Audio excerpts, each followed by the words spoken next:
prohibition end? I think federal prohibition is going to end when we all get up off of our asses, make a phone call, send a letter, and do something. Because I get people that call me and say, the government is fucked up. And I say, what are you doing? Are you just sitting there smoking a joint and hoping that they will change their minds because of you? You have to be active. You have to get up off of your behind and make that call and tell them, this is not acceptable. And once we do that, it'll change.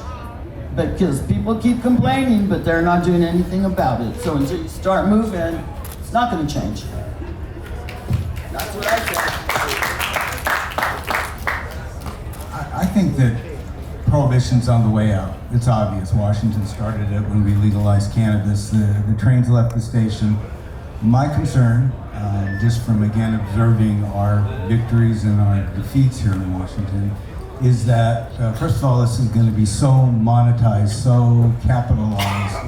Anybody who's paying attention in the industry, it is, we used to joke in the 60s, you know, it was going to be big tobacco, you know, we didn't know it was medicine, we didn't know it was good for us now. It's obviously big pharma, it's a lot of different interests now coming together. So that is a force into itself that is concerning to me more than it ever becoming legal if the drug war ends. And that the access will again be so restricted and again be bogged down by bureaucracy. Because hey, they're not going to just say, oh well, it's all over.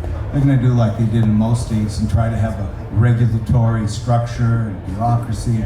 And just sitting here in Washington, that has been very difficult to get them to change anything. I mean, it took 3 years to get them to allow us to make the packaging. I know Joy knows this. Thank God for this. But from 4 millimeters to 2 millimeters. Still got to use damn Mylar, which is not recyclable. Again, there are people not understanding our issues, making laws for us. And these were all LCB rules that were written. So it took a long time. The Cannabis Alliance lobbied hard. It takes so much work once these bureaucracies take hold of something and make a rule. So, and like I said earlier, the legislator is the key.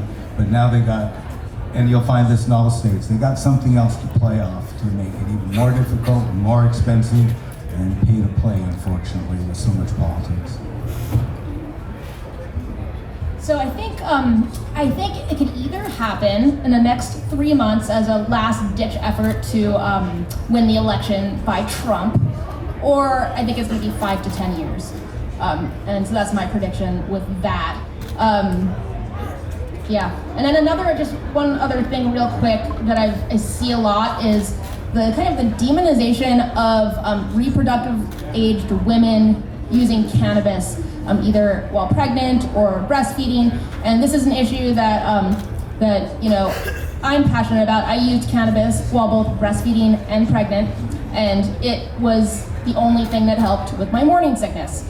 And there are a lot of doctors out there, some even doing cannabis research and who believe in cannabis, that are still kind of making women feel badly that they might want to use cannabis while they're pregnant for morning sickness. And they're doing research trying to show it's bad. And I actually don't think they're going to get much there. I think it's safe. I think it's safer than the other options for morning sickness. But it's this whole thing where women's bodies are not their own, and cannabis is another place where that is manifesting, even within people in the cannabis community. They're like, oh, cannabis is great, except if you're a pregnant woman, then it's not. And it's like, you know, get the heck out of our bodies, please. You know, if a woman chooses to use cannabis while pregnant, that's her choice, and she's not gonna have a deformed baby. It does not happen. Women have been using it for thousands of years while pregnant, and they just need to stop treating women as a vessel of society that is not their own.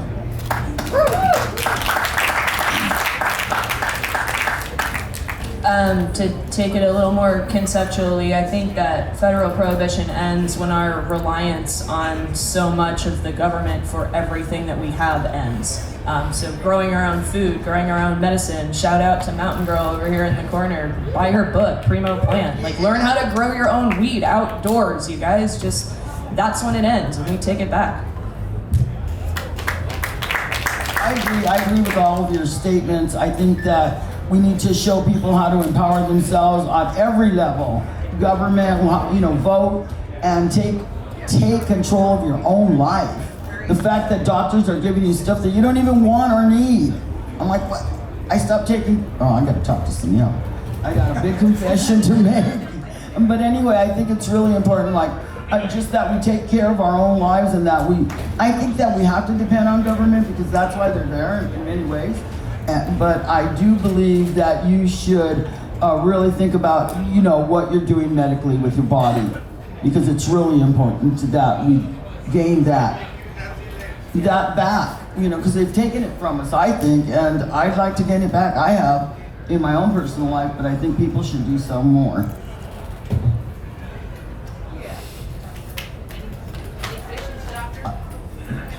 A little off topic, but I think it's important for this group. Let's end the war on THC. Where CBD good, THC bad. It just isn't the facts. It is a whole plant medicine. It is a full spectrum medicine. All those cannabinoids are there for a reason.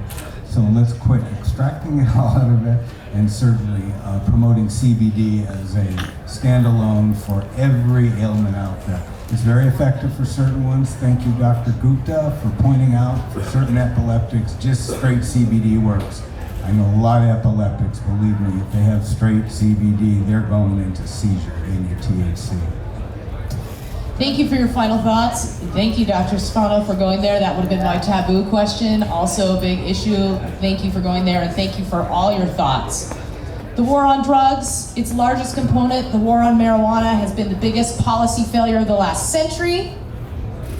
And legalization, even as liberal as we have it here in Washington, is not nearly enough to undo the injustices of that war. So stay engaged. I know I don't need to tell you, you're already at Hempfest. I really don't have to tell you, you're actually listening at Hempfest. And I bet you are the badasses that gave some money when you walked into Hempfest. Thank you so much for coming. Thank you for listening and giving your respect to this amazing panel. Happy Hempfest, happy 420.